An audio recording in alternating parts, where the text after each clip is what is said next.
what was interesting, two things. We're so used to talking about the Mariners farm system. Oh, they're the best. They're one, they're two, depending on what publication you're looking at.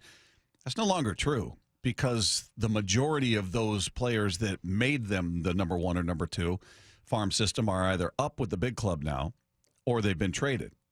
So you're talking about guys like Cal Raleigh, and you're talking about guys like George Kirby and Logan Gilbert, and obviously Julio Rodriguez, and we can sit there and go on and everybody that's up with this club, Matt Brash.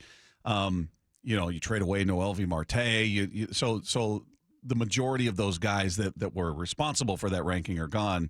He has them ranked 16th best right now in baseball. So right there, middle of the pack. The questions we were asking were, at least I was asking more about who can help them offensively. Who's closest to getting up here to help what is their biggest problem, which is offense. It's been their biggest problem for a couple of seasons now. And he talked about the majority of them being kind of far away from making their debut. Yeah, I mean, I would say that most players are pretty far away. I tell you, the guy that I'm really excited to see this year is Tyler Locklear. He's first base, third base from Virginia Commonwealth. He was a second-round pick by the Mariners just last year.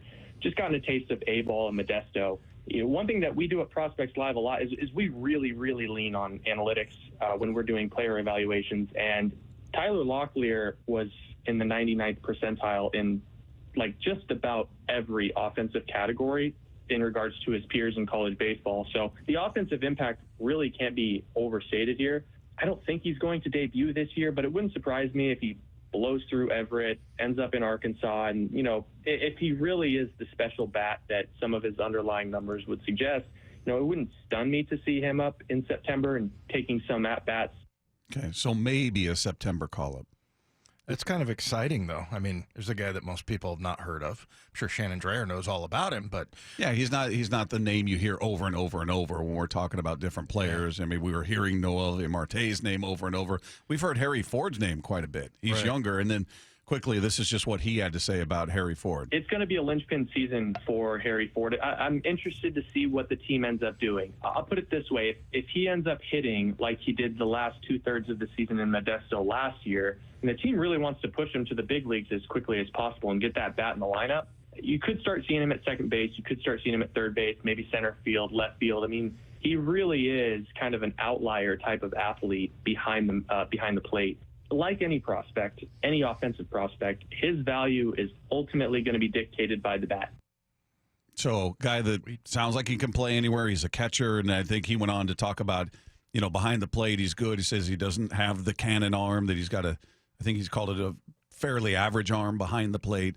But a guy who obviously is athletic enough to play in all these different spots they're talking about. We'll see if his bat is ready, or they feel like his bat is ready. But in terms of relying on the young guys coming up and helping out this offense, that doesn't seem to be a very realistic expectation, at least this season. Yeah, but I mean, it's kind of exciting because now, they're ranked the 16th best because of the reasons that you mentioned. You're bringing your guys up or you're trading them away. It's still really exciting to hear about the young guys that could potentially come up and really help your team. I mean, a lot of the answers that we're looking for in free agency and trades are going to be, albeit down the road, but they're going to be these up-and-coming kids, and that's always exciting. And I feel like Jerry's done a good job of sort of balancing that because, they did trade away some stuff that took their ranking down a little bit, but not too far, right? Kind of in the middle of the stream. Yeah. I mean, it's something to look forward to, I guess, in the way of names, but I'm looking at who helps them this year.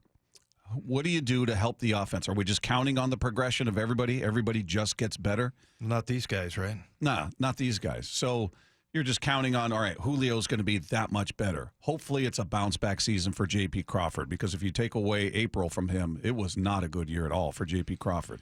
Ty France was kind of, no pun intended, hit and miss. He gets hit all the time. But he was a guy who had, extremely productive moments, and then other times where I don't know if it was due to injury, not nearly as productive. We saw him chasing in a way we never had seen him chase at the plate. So, there just seems to be this idea that everybody's just going to be better. There's not going to be any regression. And then the guys you brought in who, outside of Teoscar Hernandez, are all coming off down years, are going to have bounce-back years for this team. That's what we're betting on. Well, last year you were betting on guys that batted 300 and that were all-stars. Mm-hmm.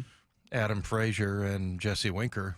Yeah. I mean, I think we were all satisfied at that point. Oh, look, we got proven guys here, so we know we can count on that. No, we couldn't. No. Didn't work out for either of those guys. So No, and your offense was not good last year. You know, your pitching and your defense bailed you out. You know, pitching was outstanding. Your defense was really good. And it in large part bailed you out. You got some timely hitting, but overall, you know, we talked about it throughout the season. How often did we look at the numbers throughout the season and go, yeah, Mariners are leading the league in runners stranded on base at this number, and I think they ended up not finishing at the top of that category, but they were amongst the top teams in terms of runners stranded on base. So, and that's been the story for the past 2 years. The problems in the holes are on offense.